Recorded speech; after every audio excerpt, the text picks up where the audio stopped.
Hey, this is Dr. Berry. In this video, I want to take a more in-depth look at what can cause your weight loss to stall on a ketogenic diet. Now, the ketogenic diet, a whole food ketogenic diet, is one of the healthiest, most nutritionally complete diets that a human being can eat. There are literally hundreds, if not thousands, of health and medical benefits from eating this most nutritious of all diets. But many people come to this diet looking for weight loss, looking for long-term, permanent move towards their ideal body weight. And so those are the people I'm talking to today is if you're doing keto to lose weight and you've stalled out on that weight loss, we're going to talk about 13 different basic concepts today. And so obviously this is going to be a longer video. So grab a keto coffee, grab a glass of Ketorade and settle in and let's talk about this. Now, if you know someone doing the ketogenic diet who's stalled out or who thinks they're stalled out, please share this with them on your social media. You sharing these videos helps me help so many more people. Okay, you can feel free to share this in your keto group, in your low carb, high fat group, even in your paleo groups. It doesn't matter to me because everyone needs this information. Okay, now let's go through this list, and you'll find as I go through this list that many of these topics kind of overlap a little bit, just like life. Life is messy, and so is any kind of weight loss or health improvement regimen. Nothing is clear cut and black and white. There are all these different shades of gray. And so we're going to talk about these 13 concepts. And I want you to watch this all the way to the end and see how many of these apply to you and how many of these you've actually went through and improved or changed to optimize your health with a ketogenic diet. So number one, first and foremost, we need to define what is a stall because so many people, when they first come to keto, they lose weight really quickly.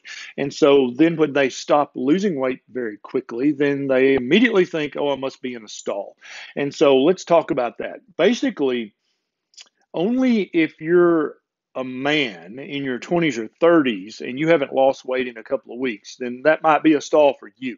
But if you are morbidly obese, if you have been insulin resistant or type 2 diabetic for years, if you're a woman, or if you're over 40, then really you shouldn't even call a slowdown in your weight loss a stall until you've been stalled for at least a month. Okay.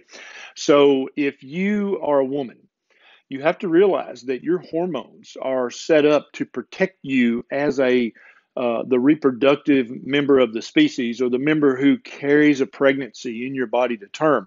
And so that can't happen if you're starving to death, if you've lost too much weight. And we've all heard stories about marathon runners and other women who just stop having periods altogether. And that's because their body has deemed it unhealthy for them to carry a pregnancy with that low of a body fat percentage. But all women will know this. If you've tried to do any form of weight loss with your spouse, or especially ketogenic, that your spouse, your husband, lose weight faster than you do, right? And it's not fair, but that's just how life is.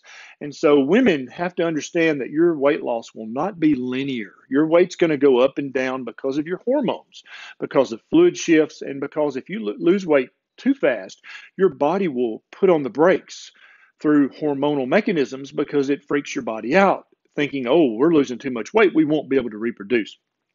Your body doesn't really know how old you are. Your body doesn't really know how much you weigh. And so you may have a lot of weight to lose, but if you lose weight too fast as a woman, your body will put the brakes on because it freaks it out. Does that make sense?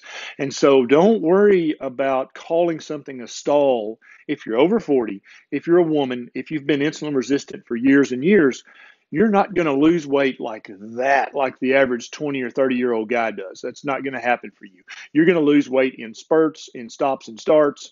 It's going to be more of an up and down sinusoidal kind of weight loss. You'll gain 2, lose 3, gain 1, lose 2.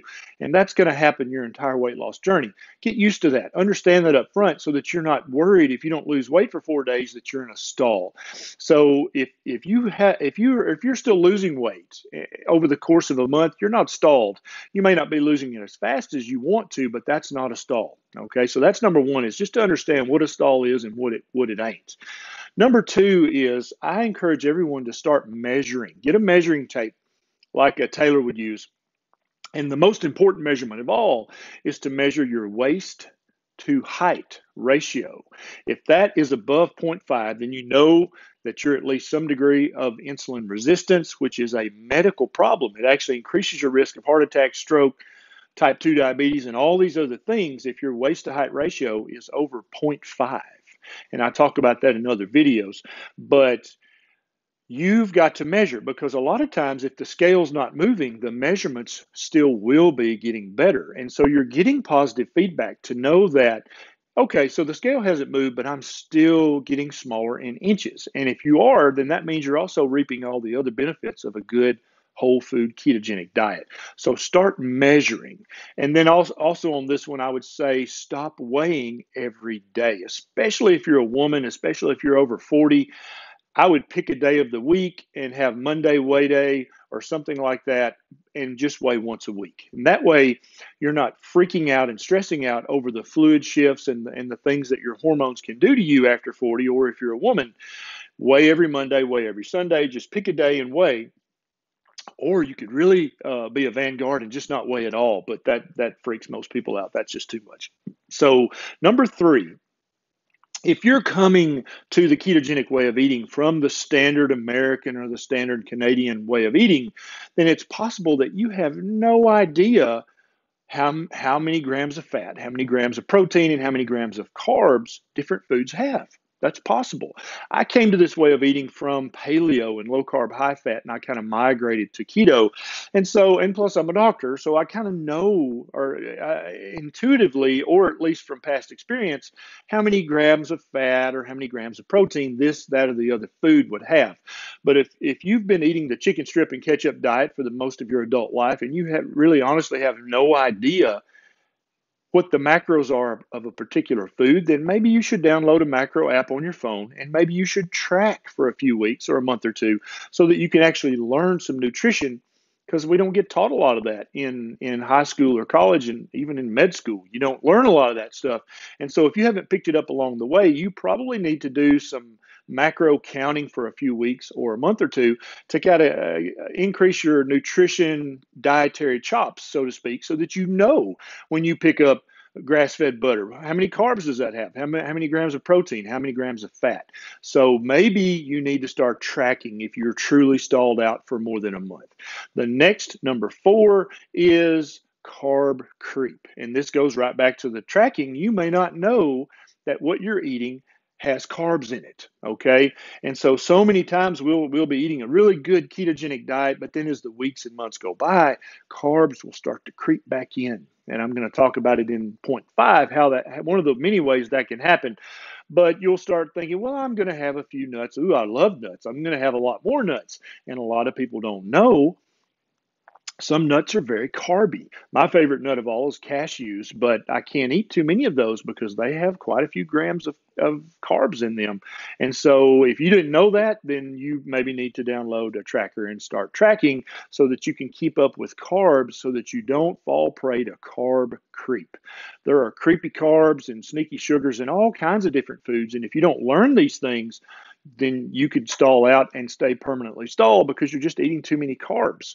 Okay, now number 5 kind of blends in with the last 2, and this one is don't trust big food. Okay, the big food corporations like Kraft and Kellogg's and all those other guys don't give a damn if you never lose weight. They would actually like it if all you guys weighed 400 pounds, because then you would eat more of their products. Okay, so they have several tricks that they can use to get you to eat carbs, and you don't even know you're eating carbs. Okay, here's some of the ways that big food will trick you, and it's not because there's a conspiracy, it's because they're in business to make money. They're not in business to improve your health, right? So they get to round down. Now, I was taught in 3rd grade that if a number is 0.5 or higher, you round that up to the next number, and I bet you were taught that too. But big food doesn't have to do that. Something can have zero point 0.6, zero point 0.8, zero point 0.9 grams of carbs. They get to round down, okay? Because saying it's 0 carbs means in big food speak, it's less than 1 gram of carb. And so they get to round down. The next thing they get to do that with protein. They get to do it with fat and carbs, but they'll do that as more and more people start to try to eat a low-carb, high-fat diet, they'll start to mislead you on how many grams of carbs and grams of protein are actually in the foods that they sell for a profit. Another thing they get to do is they get to make their serving sizes stupidly small. There is no governmental committee that says, no, you can't say that a serving size is 1/4 of a cookie. You don't get to do that because that's not common sense. The average consumer is not going to understand, and they're not going to look at the label. They're going to think that your one big cookie is one serving because that's what normal people would think. Well, big food doesn't have to go by that common sense rule. They can put on the back in very small print that you may not even be able to read that there's 4 servings in this one big cookie. Yeah, that gets to happen, and that happens to people every day. And so what you thought had 2 grams of carbs actually has 8 grams, but then they also got to round down, so it actually has 12 grams. And that's what you just ate eating that one cookie. So you cannot trust big food. The other thing that they can do is they can process these foods. And so they can give names to stuff like organic cane syrup. That's sugar, okay? They can call stuff maltodextrin. They can call things all these other names that you don't know what they are because you don't have a degree in nutrition, and that can stall your weight loss. They can also use sugar alcohols, and technically that's not a sugar. But as soon as you ingest the sugar alcohol, your body breaks off the hydroxyl group, and now it's a sugar. And so maltitol is one of the worst ones of all. Sorbitol is also very bad. And so a good rule of thumb is if something has the American Diabetic Association seal of approval, it probably uses sorbitol, and it's going to stall your weight loss. For example, you can't trust names. Like if they have keto in the name, if they have low carb, high fat on the label, if it says Atkins, because we all look up to and respect Dr. Atkins. He was one of the very first leaders of the low carb community. But now there's a corporation selling products under his name, and they use maltitol, and it absolutely will stall your weight loss. It'll raise your insulin level. Not good for you at all. So don't trust big food. It's your job, because this is your one body and your one life. You have to look at those nutrition labels and not just the facts. You have to read the ingredients. If you don't recognize a word on the label, you got to look that up. That's what the Google machine's for. Look that word up and find out, is that another word for sugar? Or is that a product, is that an ingredient that will elevate your insulin level and therefore turn off your weight loss? In the ketogenic diet, we're trying to keep our insulin level as low normal as possible because that encourages our body to burn the fat inside of our belly and on our booty. That's the whole point of the ketogenic diet, right? And so do not trust big food. That's number 5. Number 6 is decrease the stress in your life. And yes, I know this is easier said than done, but you have to do this if you're trying to reach your ideal body weight. So far, we've been basically talking about hacks for your insulin level, and that's the most important hormone when it comes to weight loss. The next most important is cortisol. And if you have a ton of stress, if you're living with a life partner who you'd like to push down the stairs, or if you have 2 jobs, both of which you hate, if you're a shift worker, then all these things can raise your cortisol, and cortisol can slow down or turn off your weight loss. Yeah, so it's a big deal to eliminate the bad stresses out of your life. Good stress can be good for you, like trying to lift more in the gym, trying to learn to play the piano or learn to juggle or learn another language. Those are stresses, but they're good stresses. They help you grow and help you learn and help you develop as a human being. But if you have bad stress in your life, you have to get that stress slowly but surely out of your life. Even if you don't get that stress out of your life today, if you just develop a plan, this is how I'm going to get that stress out of my life. Or if you set a date, by this date, I'm going to have that stress out of my life, those things will lower your cortisol level as well. So either get the stress out of your life or develop a plan or set a date. Those will help keep your cortisol level low, and that'll help you lose weight easier. Not easy, but easier, right? The next is you've got to optimize your sleep. If you are not getting enough sleep, if you're not getting enough good quality sleep, again, that raises your cortisol and it messes with all your other hormones, and that can slow down or stop your weight loss. You need to be sleeping in a blacked out bedroom. You don't need to have any lights shining on your face. Even the alarm clock needs to be turned away from you. At 3:30 in the morning, you don't need to know what time it is, okay? You just need to be relaxing and trying to fall back to sleep. But if that alarm clock is shining 3:30 a.m. at you, you're going to start to think, crap, I got to get up in 3 hours or whatever. And you just raise your cortisol worrying about that, right? So turn the alarm clock away from you, turn off every television, every electronic screen, every computer, every light. If you need to hang something in your windows to black out your bedroom, it needs to be a blacked out cave. Your bedroom needs to be cooler. Most people sleep deeper and more effectively in a cooler bedroom. You need to have some white noise or some pink noise going that will distract your mind. So if a dog barks outside, or if the neighbors upstairs are thumping their music, it's not going to wake you up as easily because your mind is lost in the pink noise or the white noise, and you just don't hear that as a discrete sound. This is very, very important as you get older because you don't sleep as deeply. When I was 20 years old, you could hold me up by one leg and shake me and I wouldn't wake up. Right now, if I hear a dog bark outside, I might wake up and go, I wonder what the dog's barking at. So for me, white noise and pink noise is huge, so that I can stay asleep more hours of the night and stay in a deeper level of sleep. That's hugely important to keep your cortisol level and your other hormones optimized. Now, number 8, for me, this was a big deal. And again, we're hearkening back to number 5, don't trust big food. Heavy whipping cream. Too much heavy whipping cream stalls me out because heavy whipping cream does have about 0.6 grams of carbs per serving, and it also has about 0.8 or 0.9 grams of protein per serving. And I think a serving is 2 tablespoons. And so if any of you guys have ever used heavy cream to make butter, you know that there's this cloudy liquid that comes out right before the butter forms. That's whey. Whey is a protein, right? So heavy cream has to have protein, or you couldn't make whey by making butter. So yeah, heavy cream is not just pure fat. A lot of people don't realize that. And so when I switched my keto coffee from having heavy cream to having just grass-fed butter, my weight loss picked back up again. And so that's one of the things that personally stalled me out, and I just wanted you to be aware of that. Number 9 is too much protein.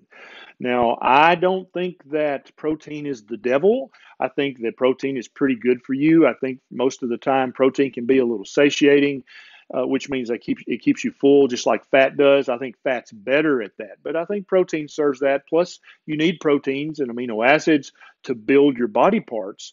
But if you're having a few carbs and you're having too much protein, that can definitely slow down your weight loss. And that's another reason, if you don't know how much protein foods has in it, to go back up to number, what was it, 3, and start tracking your macros for a while until you learn how much protein is in each different food that you eat. So that's number 9 is eating too much protein. I think most people go by a calculation that figures much more protein than they actually need. Your body is perfectly capable of burning the fat in your belly and on your belly and on your booty. That's what the ketogenic diet's all about. But also your body's perfectly capable of breaking down the protein, the collagen, the elastin, the fibrin, and using those amino acids to make new proteins. Your body can do that. So don't think you have to eat a ton of protein just because you're going to the gym or whatever. You do need some protein, but you don't need too much. Number 10 is using too much sweeteners. And this also, I used to put stevia in my keto coffee. And when I took that out, it took me a minute to get used to the unsweetened taste. Now I love it. I don't even really like sweetened coffee anymore. But if you're using too much sweetener, especially if you're using any sweetener in your fasting window, if you do intermittent fasting, then that's gonna bump your insulin up, and that's gonna slow down your weight loss. But even during your feeding window, I think we all, as Americans and Canadians, and as citizens of the world, we all just crave and want too much sweetener. We want a sweet taste with every meal, with every bite. Some of us, that's not natural, okay? What we're trying to get back to is a whole food ketogenic diet like our ancestors ate 20 or 30 or 40,000 years ago. They would go months and months at a time and not have a single sweet taste in their mouth. And their DNA got used to that. Well, guess what your DNA is? It's their DNA. It hasn't changed at all in 20, 30, 40,000 years. So you don't need sweetness in every bite. You don't need sweetness in every meal. You don't even need sweetness in every day. You can go days without having any sweet taste in your mouth, and I promise you won't die. I promise you won't suffer after you get used to it. It just takes a little while to get used to that, and then you run just fine without having a sweet taste in your mouth every 5 seconds. So try to decrease and minimize and maybe even stop the sweeteners that you use, even if they're sugar-free. Some sweeteners bump your insulin level up just a little bit because of the sweet taste in your mouth, because of something called the cephalic insulin response. I've actually been reading some research that if you think about sweet foods, like if you haven't broke your sugar addiction and you're dreaming about chocolate cake or chocolate chip cookies, just the thinking of it can bump your insulin level up a little bit. Yeah, true story. I know that's not fair and it sucks, but it's probably true. But just having a sweet taste in your mouth can bump up your insulin level, and that can slow down or even stop your weight loss. So try to minimize the sweeteners. Now, number 11, something to try. If you've been doing and you've been following all those things I just talked about above, number 12 is try carnivore for 2 weeks or 4 weeks or 6 weeks. I'm not currently advocating the carnivore diet as a long-term solution, but it's great for killing off any remaining carb-loving bacteria in your gut. That's a big deal, your gut bacteria. But also it also is going to get any sweet taste out of your mouth. You're not going to be using any sweetener on your meat, I hope. But for me personally, and then I know for multiple other people in the ketogenic community, they stalled out. They were doing everything, all the steps I listed above, they were doing those right, but they still were stalled. And so they did a 2 week nothing but carnivore, which is meat, fatty cuts of meat, egg yolks, and butter. And it kicked them back into deep ketosis. It also tells your body, hey, body, there's plenty of fat around, man. There's plenty of fat and protein. There's no reason to be holding on to fats, and no reason to be holding on to the protein that fat is locked up in, that connective tissue. So let's burn that off. And so for me, going carnivore for a month, 2 months now, really kicked me back in to losing inflammation, losing weight, losing fat. And so for a lot of people, that's a good try, is to do carnivore for 2 weeks or 4 weeks or 6 weeks or even longer. But I don't recommend it as a permanent diet solution right now.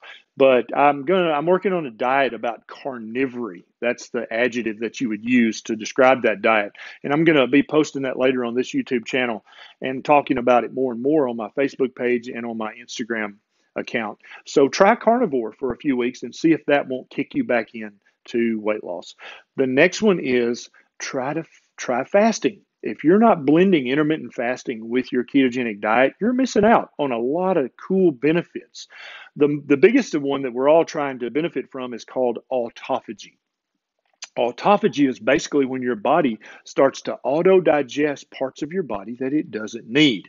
And anytime you talk about auto-digesting body parts, it freaks some people out. They're afraid that your body will start digesting your eyeballs or your brain or your muscles. But here's something to consider. The human body and the human DNA has been on this planet for a long time. Your body and your DNA are very wise. They're very intelligent. If you start having the need to burn fat or burn protein and auto-digest or kick in autophagy, your body's not going to burn your retina, okay? That would be dumb. Your body's not stupid. Your body's not going to start to digest your brain or even your muscles or your liver or your internal organs. Your body's going to start to auto-digest parts of your body that you don't need, which is fat, which is the connective tissue the fat's in. If you have a precancerous lesion on your face, your body will just digest that, break it down into the amino acids, and it's like it never existed. Your body can get the fat out of your liver with autophagy. It can get the fat out of your pancreas, the most dangerous fat of all. Have you guys seen my fatty pancreas video? I think I'm about the only video on YouTube that describes fatty pancreas and why you should really be worried about that. You can check that out after you finish this one. So autophagy from fasting is a big deal. Now, if you've never fasted before, I want you to start out very slow and work your way up. I'm working on a video now about how to do that stepwise and actually start easy and then make it progressively more challenging. But if you do it slowly like that, it's no big deal at all. Now, the final step in this huge puzzle of your diet and your health and your life is medical. So if you've done all those things and you're still stalled out, it's time to go see a good doctor who understands nutrition, who understands hormones, because after all, Weight loss is not a calorie counting thing. It's not a calorie deficit thing. I'm sorry for those gurus out there who still spout that misinformation and act like, oh, you have to have a calorie deficit or you'll never lose weight. That's been proven false multiple times in very large, meaningful studies. Stop counting calories. Counting calories is stupid. Okay. You've got to optimize all your hormones. The two most important ones we've already talked about are insulin and cortisol, but you have other hormones that are in charge of weight loss as well. And so if you've optimized your insulin and your cortisol hacking as much as you can and you don't know what else to do, go see a knowledgeable doctor and have him check some lab work. Check your thyroid. You want to check a complete panel. And if you want to know the complete panel, you can check out my Facebook page, or you can go to a website called Stop the Thyroid Madness. And it has the complete list of thyroid tests that you need to have tested to thoroughly evaluate your thyroid. If your doctor's just checking one or two tests, he's behind the times. He needs to check up on his reading, and you either need to educate him and make him your learned health partner, or you need to find a doctor who knows how to check your thyroid. Also on Stop the Thyroid Madness, there is a section of doctors who understand the thyroid around the country and around the world, so you might find a doctor there if you can't train your doctor how to check your thyroid thoroughly. You also need to have your adrenal hormones checked thoroughly. You need to have your gender hormones checked thoroughly. If all those aren't checked thoroughly, then you may have low DHEA, you may have low vitamin D, which is a pro-hormone. You may have low progesterone or low testosterone. Any of those can slow down your weight loss to a glacial pace, which to you will feel like a stall. So get all your hormones checked by a knowledgeable doctor, and then if you need to have any of your hormones corrected or optimized, that same knowledgeable doctor will know how to do that as well. Another medical issue that's a big deal is you perhaps are taking a prescription medication that's stalling your weight loss. That's entirely possible. There are multiple drug classes that it's known in the medical community. They'll slow down your weight loss. They'll raise your insulin level. They'll raise your blood sugar. All of these things will slow down, if not stop, your weight loss. I've got another video on this YouTube channel about medications that'll slow your weight loss or raise your blood sugar, both of which will raise your insulin, and that's going to stop your weight loss. So you can check out that video after you finish this one. Now, that is a much more comprehensive look at everything that can possibly stall out your weight loss if your weight loss is in fact stalled. Now, if you enjoyed this video, please consider subscribing to this channel and click the bell so that every time I have a bright idea, you'll be one of the very first people to know. If my videos have really helped you a lot and perhaps improved your health, please just take a second and click on the Patreon link down below. You can sign up very quickly there, and you can throw a buck or two my way just so I have more time to make more videos just like this. If this video was too long for you, I'm sorry. I try not to make long videos, but I really wanted to have a comprehensive video where somebody who's stalled out or thinks they are could go to and really look at this. So if you think this would help people in your keto group or your low-carb, high-fat group, you have my permission to share it there so that I can help more people. This is Dr. Berry, and I will see you next time.